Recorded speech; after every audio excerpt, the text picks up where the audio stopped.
नमस्कार दोस्तों, ocean network में आपका स्वागत है। तो मल्लिकार्जुन खड़गे ने क्या कहा है नीतीश कुमार के इस्तीफा देने के बाद फिर से भारतीय जनता पार्टी के साथ चले जाने की घटना पर? उन्होंने नीतीश कुमार को अवसरवादी बताया। उन्होंने कहा कि ये जो आया राम गया राम वाली परिपाटी है, उसी को नीतीश ने फिर से दोहराया है। इसके अलावा उन्होंने कहा कि हमें तो पहले ही जानकारी मिल गई थी लालू यादव और तेजस्वी यादव के जरिए कि नीतीश कुमार पाला बदलने वाले हैं। नीतीश कुमार ने क्या कहा है? नीतीश कुमार ने ये कहा है कि यहाँ बिहार में जो गठबंधन हमने बनाया था लालू यादव के साथ, कांग्रेस और वामपंथियों के साथ, उसमें सब कुछ ठीक नहीं चल रहा था। मतलब अपमानजनक स्थितियां पैदा की जा रही थी। नीतीश ने यह भी कहा इस्तीफा देने के बाद कि वहां भी, यानी इंडी अलायंस में भी सब कुछ ठीक नहीं चल रहा था। और जब नीतीश ये कहते हैं तो हमें समझना पड़ेगा कि वहां चल क्या रहा है, जिसकी वजह से उन नीतीश कुमार को इंडी अलायंस भी छोड़ना पड़ा, लालू यादव का साथ भी छोड़ना पड़ा बिहार में, और वो वापस प्रधानमंत्री नरेंद्र मोदी की तरफ लौटने के लिए बाध्य हुए। यही नीतीश कुमार थे जिन्होंने कुछ ही महीने पहले कहा था कि मिट्टी में मिल जाएंगे पर वापस नहीं लौटेंगे। अमित शाह ने कहा था, एक नहीं दो दो रैलियों में कहा था कि नीतीश के लिए अब दरवाजे बंद हो चुके हैं। फिर ऐसी कौन सी स्थितियां परिस्थितियां पैदा हुई कि नीतीश को लेने के साथ लेने के लिए भारतीय जनता पार्टी भी तैयार हो गई, और नीतीश कुमार इतना अपमानित महसूस कर रहे थे अपने आप को इंडी अलायंस में या लालू के साथ बिहार की सत्ता में, कि उन्होंने जो कहा था कि मिट्टी में मिल जाएंगे लेकिन वापस नहीं जाएंगे, वो वापस चले आए। इसको समझना होगा। केसी त्यागी जो इनके प्रवक्ता हैं नीतीश कुमार के, उन्होंने मल्लिकार्जुन खड़गे और जयराम रमेश, इन दोनों की तरफ से जो तीखी प्रतिक्रियाएं आई हैं नीतीश कुमार के पाला बदलने से या पलट जाने से या भारतीय जनता पार्टी के पास वापस चले जाने से, उसका जवाब केसी त्यागी ने दिया है। और केसी त्यागी ने क्या कहा है उस पर आने से पहले मैं आपको ये जरा बता दूं कि जो कुछ बिहार में हुआ है और नीतीश ने जिस तरीके से लालू यादव का भी साथ छोड़ा है, कांग्रेस पार्टी का भी साथ छोड़ा है, इंडी अलायंस के जो बाकी के 27 घटक दल हैं, उनको भी एक तरीके से छोड़ दिया है, ये कोई मामूली घटना नहीं है। लोकसभा चुनाव से ठीक पहले इंडी अलायंस को इकट्ठा करने वाले, सारे नेताओं को एकजुट करने वाले, उसकी मुहिम की शुरुआत करने वाले नीतीश कुमार ही थे, जिन्होंने पटना में सबको सबसे पहले इकट्ठा किया था। अब अगर वही नीतीश इंडी अलायंस छोड़ रहे हैं तो इससे बड़ा झटका कांग्रेस के लिए हो नहीं सकता है, उन लोगों के लिए भी नहीं हो सकता है जो दिल्ली में बैठ कर के कांग्रेस और वामपंथियों के 24 घंटे के प्रचारक बने हुए हैं। मे, मेरा इशारा उन यूट्यूबर्स, उन सोशल मीडिया वर्कर्स, उन अलग अलग पार्टियों के आईटी सेल में बैठे हुए लोगों, उन तथाकथित बुद्धिजीवियों और सोशल मीडिया पर जो 24 घंटे नरेंद्र मोदी के खिलाफ, आरएसएस के खिलाफ, बीजेपी के खिलाफ लाठियां भांजते रहते हैं, उनकी तरफ इशारा है। इन सब के लिए ये एक बहुत बड़ा झटका है। तो केसी त्यागी ने क्या कहा है? केसी त्यागी का कहना यह है कि साहब कांग्रेस की जो मनमानी है, कांग्रेस की जो जिद है और कांग्रेस पार्टी जो अहंकार में चूर है, उसके चलते आज ये हालत है कि ना तमिलनाडु में सीट शेयरिंग की बात सिरे चढ़ रही है, ना उत्तर प्रदेश में सिरे चढ़ रही है, ना पश्चिम बंगाल में, ना बिहार में, ना महाराष्ट्र में। उनका कहना है कि जितने बड़े राज्य हैं, वहां पर कांग्रेस पार्टी अपनी हैसियत जो जमीनी सच्चाई है, उससे मुंह मोड़ करके बैठी हुई है और अहंकार इतना है कि वो उन राज्यों में जहां क्षेत्रीय दल प्रभावी भूमिका में है, जहां अतीत में क्षेत्रीय दल कांग्रेस की ही कीमत पर आगे बढ़े हैं, वहां कांग्रेस अधिक से अधिक सीटें हथियाना चाहती है, जबकि जमीनी हकीकत ये है कि वहां उसका जनाधार सिमट चुका है और क्षेत्रीय दल जो हैं वहां अलग-अलग राज्यों में भारतीय जनता पार्टी को कड़ा मुकाबला देने की स्थिति में हैं। तो उनका कहना ये है कि अगर आम आदमी पार्टी आज पंजाब में मजबूत है, तो वहां कांग्रेस अधिकांश सीटें कैसे मांग सकती है?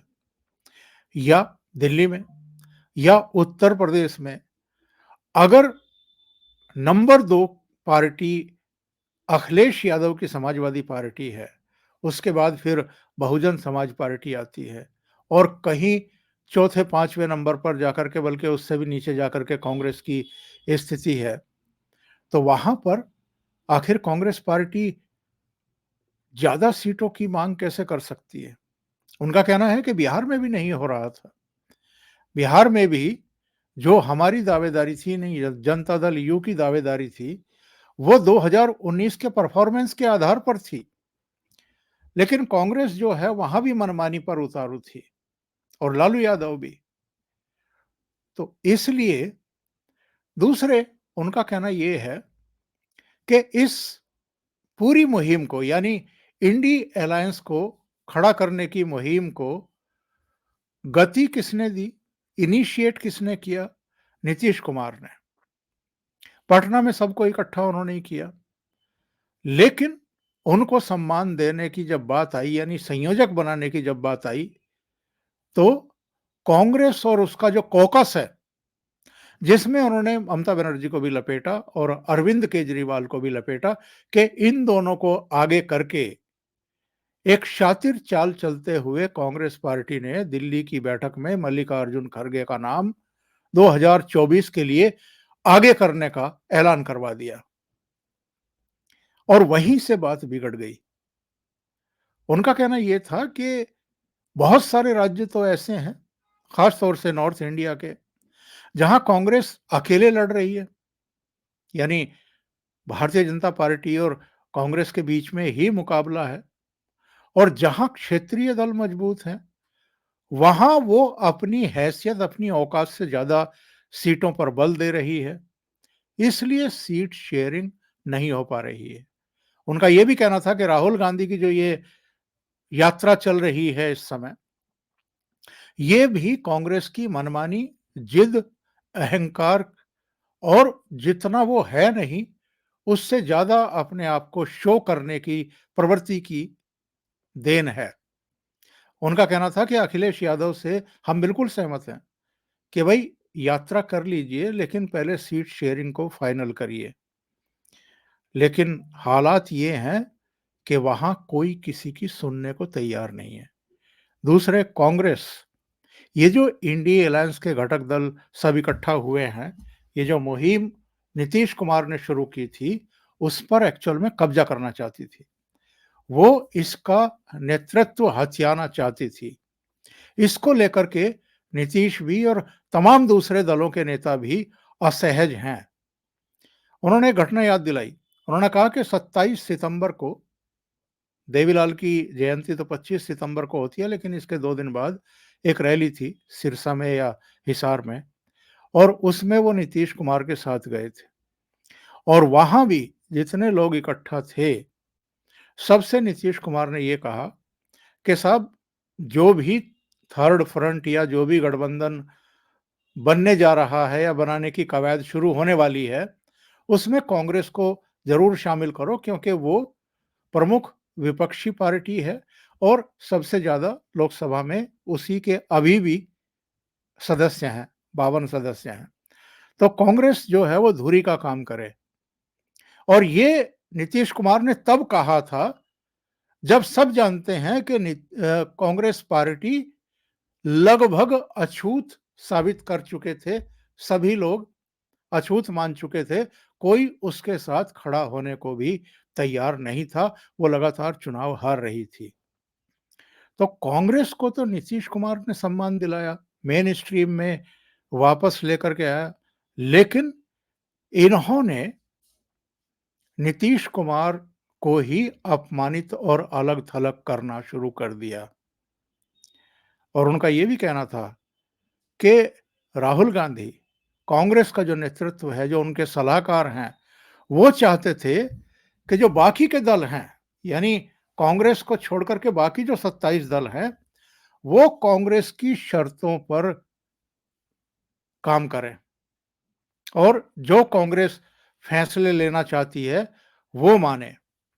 तो आज हालात ये हैं कि मल्लिकार्जुन खड़गे लालू यादव से भी पहले कूद करके मैदान में आ जाते हैं। राजनीति का एक सीधा-सा फ़लसफ़ा है और जो इसको समझ लेता है, वो कामयाब हो जाता है।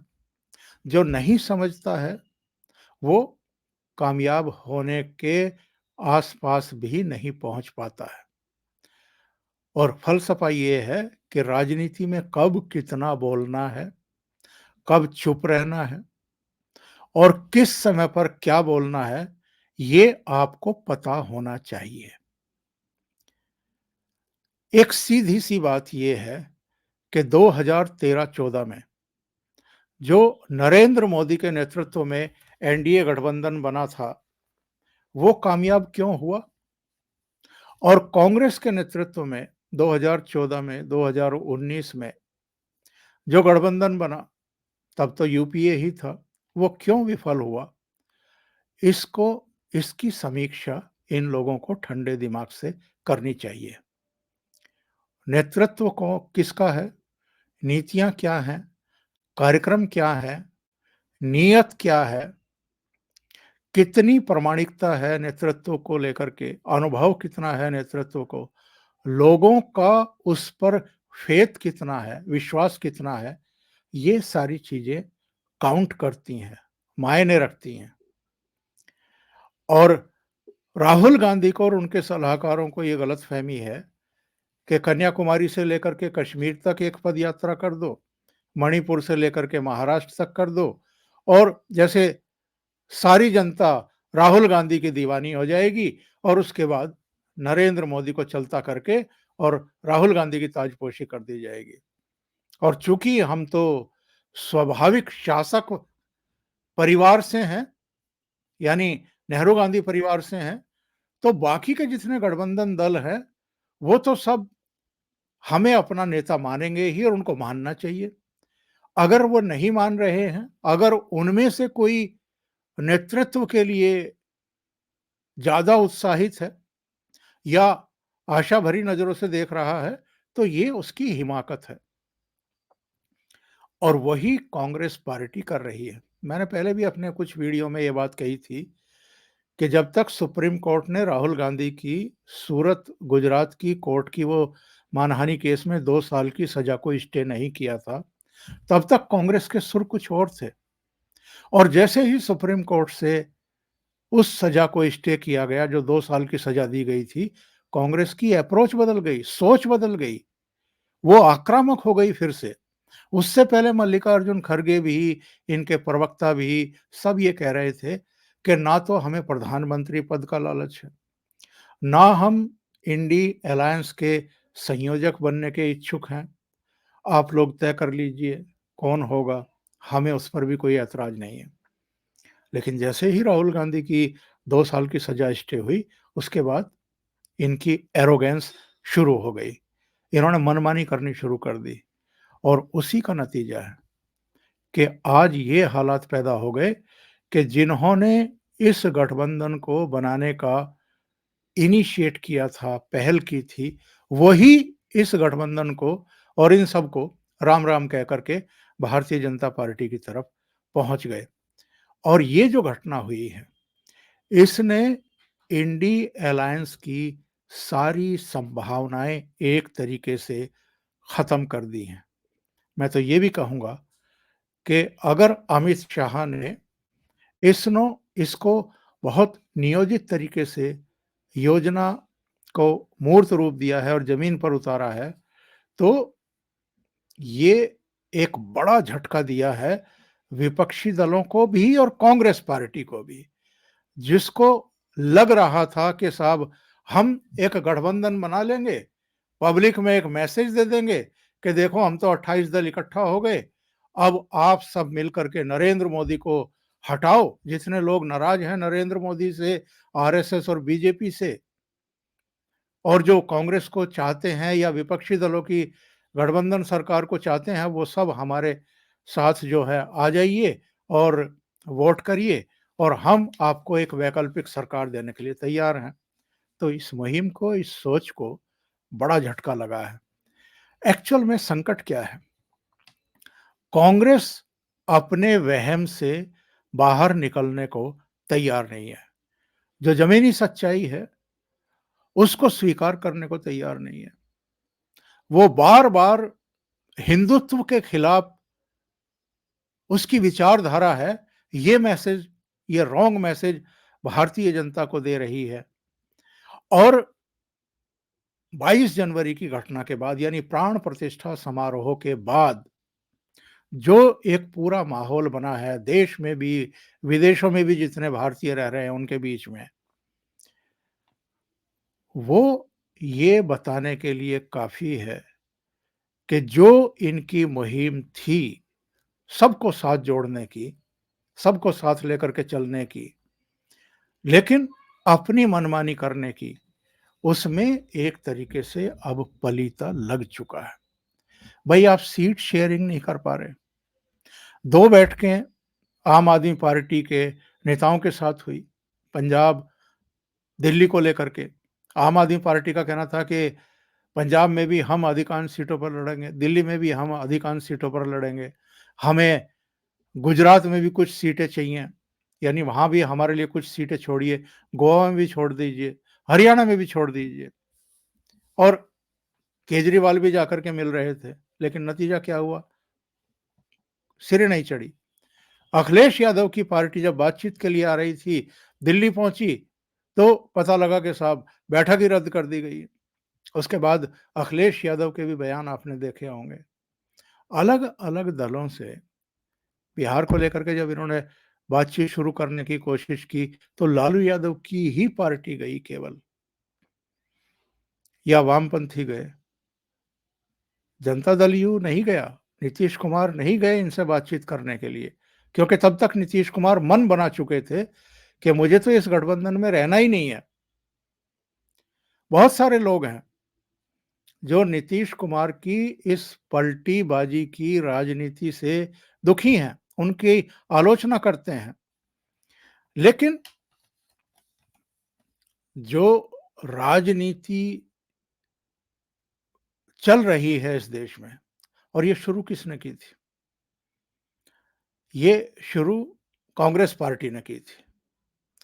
और बहुत पीछे जाने की ज़रूरत नहीं है, 2018 की घटना है, जब कर्नाटक के नतीजे पूरी तरीके से आए भी नहीं थे और कांग्रेस पार्टी का विशेष विमान जो है, वो बेंगलुरु में लैंड कर चुका था और जाकर के देवगौड़ा की फैमिली से उन्होंने बात की थी कि कोई बात नहीं, आपकी 37 सीटें आई हैं, हमारे पास 80 सीटें हैं, हम आपको चीफ मिनिस्टर बनाते हैं।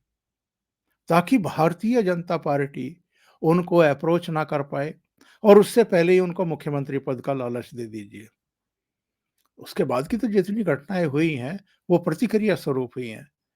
वो चाहे मध्य प्रदेश में कमलनाथ की सरकार गिरी हो या महाराष्ट्र में फिर उद्धव ठाकरे की सरकार गिरी हो, या अलग-अलग जगहों पर भी जो-जो घटनाएँ हो रही हैं। अभी नीतीश कुमार वाला जो प्रकरण हुआ है बिहार में, वो भी केवल इसलिए कि कांग्रेस पार्टी ने जो खेल शुरू किया था, उसको खत्म अब भारतीय जनता पार्टी को करना है। तो ये जो कांग्रेस की ईगो है, कांग्रेस की जो हठधर्मी है और जो वंशवादी पार्टियों को एकजुट करके ये जनमानस को अपने साथ करना चाहते हैं, वो इनकी मुहिम आज बेपटरी हो गई है। और ये एक बड़ा झटका है कांग्रेस पार्टी के लिए भी और इंडी अलायंस के बाकी घटक दलों के लिए भी। और वैसे भी अगर आप देखें तो अकेले नीतीश कुमार ही अलग नहीं हुए हैं। ममता बनर्जी ने भी अकेले चुनाव लड़ने का ऐलान कर दिया है और अखिलेश यादव, उन्होंने एक तरफा ऐलान कर दिया कि 11 सीटें हम कांग्रेस के लिए छोड़ रहे हैं, वहां लड़े। उससे भी कांग्रेस को समझ में आ जाना चाहिए कि जो अलग-अलग राज्य हैं, जहां अलग-अलग राज्यों में क्षेत्रीय दल प्रभावी भूमिका में हैं, वहां पर उन दलों को ही आगे करके और उनको सम्मान दे करके ये आगे बढ़ सकते हैं, वरना तो अकेले-अकेले सबको चुनाव लड़ने के लिए मजबूर होना पड़ेगा।